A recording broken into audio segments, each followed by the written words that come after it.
Hello everyone. Today we're going to be learning about the behavioral tests of adaptation, beginning with what is adaptation.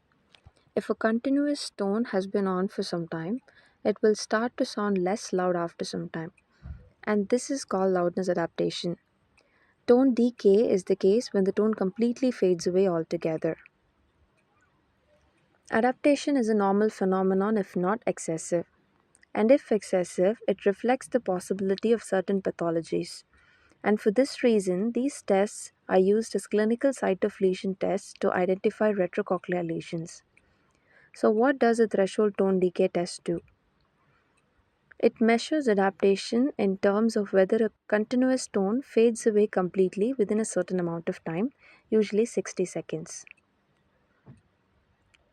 In these tests, you will typically instruct your patient to keep their fingers raised when they hear the sound and put it down when it fades away completely. And you should also instruct them to not make any sounds so the tone remains uninterrupted. The first method we're going to learn about is the Carhart's threshold tone decay.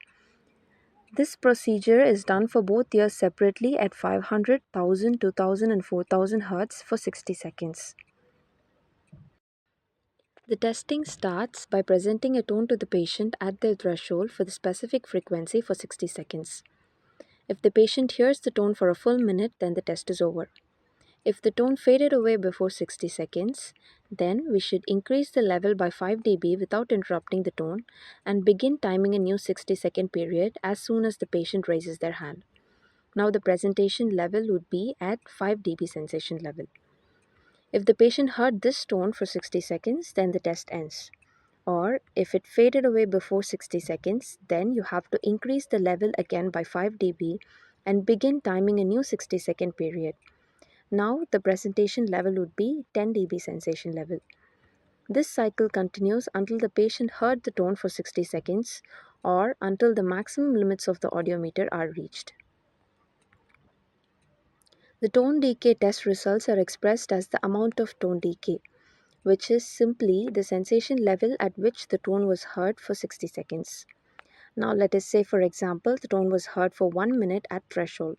Then there would be 0 dB of tone decay. And likewise, if the tone was heard for 60 seconds at 20 dB SL, then there was 20 dB of tone decay. Normal individuals and those with conductive abnormalities are expected to have little or no threshold adaptation. Persons with cochlear losses have varying degrees of tone decay, which may range up to 30 dB. In these two cases, the interpretation is negative. But excessive tone decay of 35 dB or more is associated with retrocochlear pathologies, where the test results are interpreted to be positive. This is an example documentation of the test outcome. These outcomes should be documented for each ear separately in terms of the number of decibels of tone decay at each frequency tested. Interpretation could also be added. The next method is the Owen's tone decay test, which is the modification of Hood's procedure, and this focuses on the pattern of tone decay. The test begins by presenting a continuous test tone at 5 dB sensation level, and the test ends if the patient hears the tone for 60 seconds. If the tone fades away before 60 seconds, the tone is turned off for a 20-second recovery period. After the 20-second rest, the tone is reintroduced 5 dB higher and a new 60-second period begins. Again, if the tone is heard for a full minute, then the test ends, and if not, the tone is turned off for another 20-second rest period, after which it is reintroduced again 5 dB higher. This continues until 20 dB sensation level is reached. The audiologist should record how many seconds the tone was heard at each of the levels presented, and the test is interpreted in terms of the pattern of how many seconds the tone was heard at each of the 4 test levels. The possible patterns of decay are represented in this picture. This graph shows duration of the tone heard in the x-axis and the sensation levels in the y-axis. In the type 1 pattern, the tone is heard for a full minute at the initial level and is associated with normal ears and those with cochlear impairments. In all the type 2 patterns, that is from A through E, The tone fades away before the 60 seconds for at least the lowest sensation level, and the tone is heard progressively longer as the sensation levels increase.